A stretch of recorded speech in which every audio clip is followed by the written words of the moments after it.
আসসালামু আলাইকুম প্রিয় দর্শক, কেমন আছেন? আশা করি সবাই ভালো আছেন।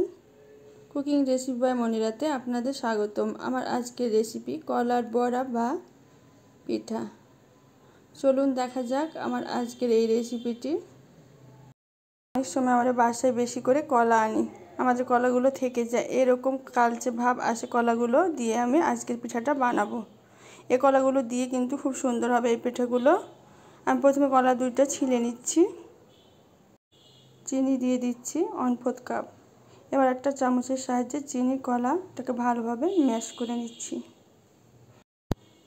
ম্যাশ করা হয়ে গিয়েছে, চামচটা এবার রেখে দিচ্ছি। হাতের সাহায্যে আবারও কিছুক্ষণ মিশিয়ে নিচ্ছি। ভালোভাবে মিশিয়ে নেওয়ার পর চালের আটা দিয়ে দিচ্ছি 1 কাপ। ভালোভাবে মিশিয়ে নিচ্ছি। দিয়ে দিচ্ছি ময়দা 1/2 কাপ।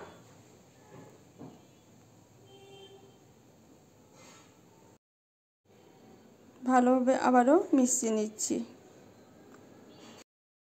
এখানে পানি ব্যবহার করছি না, লাগলে আমি পরে দেব। এবার গুঁড়ো দুধ দিয়ে দিচ্ছি 2 টেবিল চামচ। স্বাদের জন্য একটু দিয়ে দিচ্ছি লবণ। এবার সব কিছু ভালোভাবে মিশিয়ে নিচ্ছি। সব কিছু মাখানোর পর একটু আমার আঠালো লাগছে, তার জন্য এখানে আমি একটু অল্প পরিমাণ পানি ব্যবহার করেছি, 1/2 কাপের থেকেও কম। এবার রেস্টে রেখে দিচ্ছি আধা ঘন্টার জন্য।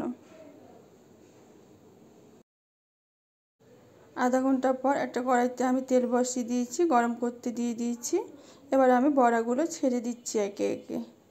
সবগুলো বড়া আমি ছেড়ে দিচ্ছি। চুলার জাল মিডিয়ামে রেখে আমি বড়াগুলো ভেজে নিচ্ছি।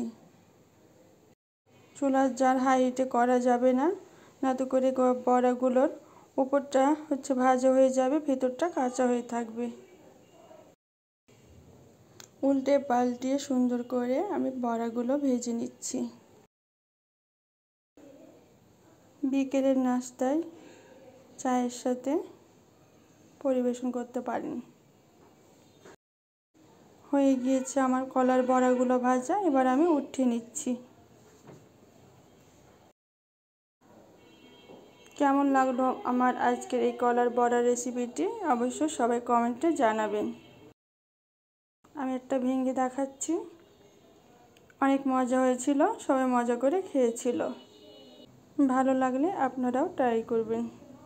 সবাইকে অনেক ধন্যবাদ জানাচ্ছি আমার ভিডিওটি দেখার জন্য। সবাই অনেক বেশি ভালো থাকবেন। আল্লাহ হাফেজ।